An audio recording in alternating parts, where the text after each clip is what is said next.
Really, really great question from the chat, guys. Rick and Tim, I want to know what you guys think about this. Desmond, who we were just talking to a little bit ago, points out there were a lot of big-time recruits at the game.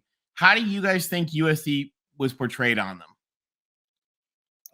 There was a tweet during the game. If you guys follow USCfootball.com, you would know that Gerard Martinez made the comment that there's two big-time offensive tackles that were, or offensive linemen, I think they're both tackles, that were at the game, watching the game. There were a lot of recruits there. And he said specifically about the line play that they weren't playing very well. But I get you with the whole development. You want to be developed, etc. But these guys know, they know that Henson's a legit offensive. So they know they're going to develop if they come for Henson. I think maybe they see it and they say, wow, there's opportunity for me to play early. So there's two ways to look at what Gerard said. Is there A, hey, wow, these guys are playing a bit sloppy, or B, hey, look, there might be an opportunity for me to come in and play early. I think a lot of the recruits were, if I'm not mistaken, are guys that are already committed to this class. When I was looking at the list, but the big one is the offensive tackle from Arizona, Rick, who was previously committed to Notre Dame, and Elijah Page. Yeah, Elijah Page. And now he's really a lot of the recruiting services are saying that he's likely coming towards SC. And then I forget the name of the defensive lineman from Los Alamitos. He tweeted out a picture of him, throwing up the victory sign.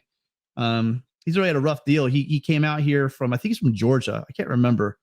And he came to California because high school players can get NIL deals. And the problem is I guess those deals just kind of dried up. And then also there were some issues about his move. So he missed the first, I guess, couple of games of the season. My dad said his first game was this week that he played. So, but there's some big time players. You're right. I wish I had the list in front of me. I don't know the exact names, but I do know that Paige was there and was excited. And I think I don't believe most of the people that were there were already committed. I could be wrong if anyone has a list. And I saw pictures from, they did a big, like a recruits breakfast or brunch or something on the pier in Manhattan Beach. And they were doing it all up for the recruits visiting. I think it looked like, and Tim, you were there, the environment from the stadium looked like it was a lot of fun. A big win. What?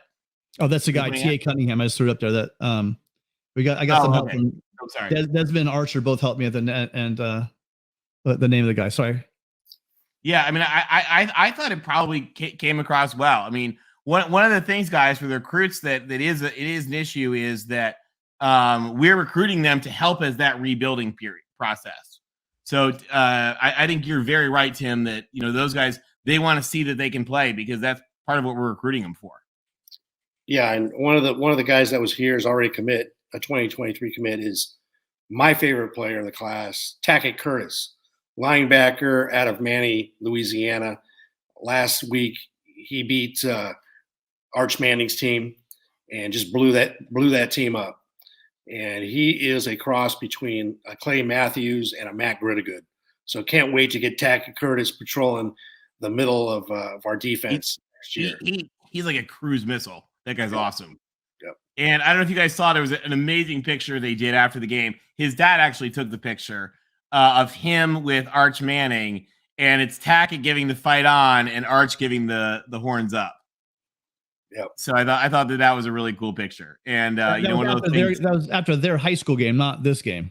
Yeah, after their high school game. Yeah, exactly. With them together. Another recruit that was there that I would love to have is out of Gardena Serra, is Roderick Pleasant. He's got speed, man. That guy's fast. Quarterback. And so there's a lot of schools after him, and USC kind of was a little quiet recruiting him. There wasn't much buzz, but I think in the last couple of months they're going after him. Love to have Roderick Pleasant in this class. And I think Gixer points out, I love this. Yeah, having Jerry Rice on the field probably helped a little bit too. And Gixer mentioned there were a lot of celebrities. I haven't seen the list of celebrities on the sidelines. I don't know if you guys were there. Chime in the chat or call into the show and tell us, what other celebrities you were seeing there. Who else might have been on the field? Are we getting back to the old Pete Carroll days?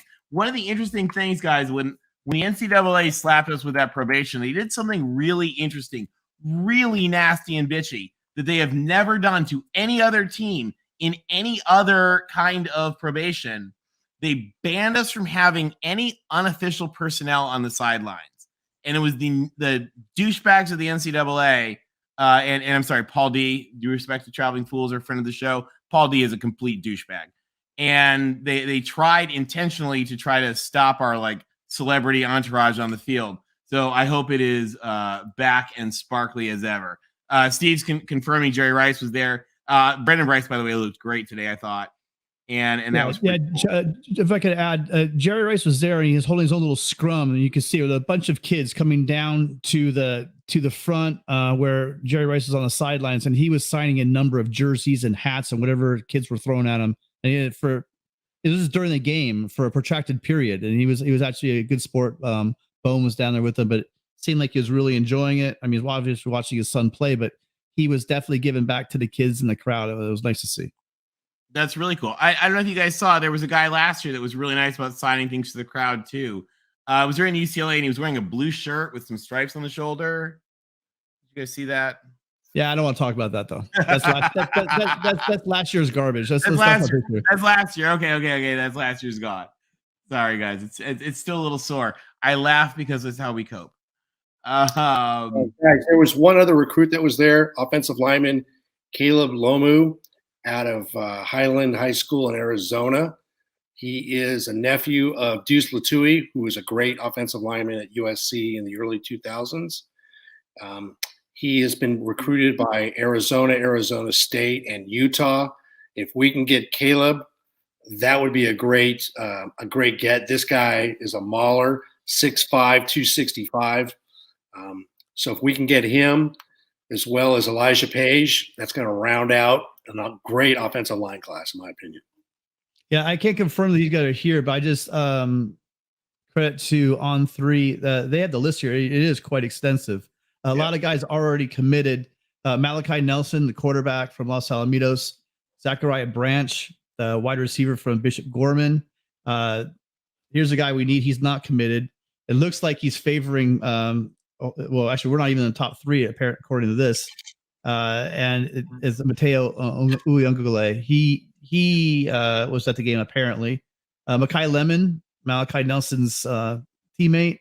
Roderick Pleasant, that Rick was talking about, cornerback. And Tackett Curtis. Caleb Lomu. Maliki Crawford, another cornerback. He's a commit. Jacoby Lane, he's already a commit. Micah Banuelos, he's also a commit. Grant Buckley, a commit. Tobias Raymond, commit.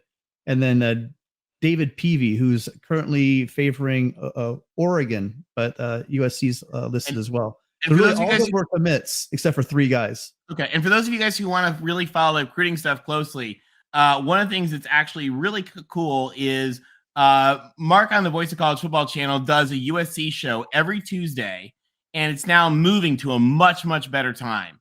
And I don't have it in front of me. Rick, what time is it? It's moving to what? Mondays at 8 p.m. Pacific. 8 p.m. Pacific, 11 p.m. Eastern is going to be the USC show. And we've changed the time, so it's going to be better for folks. So anybody who can make it Mondays, 8 p.m. Pacific, 11 p.m. Eastern, it's going to be a really great show with Matt Zemek from Trojans Wire. Matt Zemek is, of course, a friend of our show, too. We love having him, and you guys should really check that out. Matt Zemek from Trojans Wire on Tuesday nights.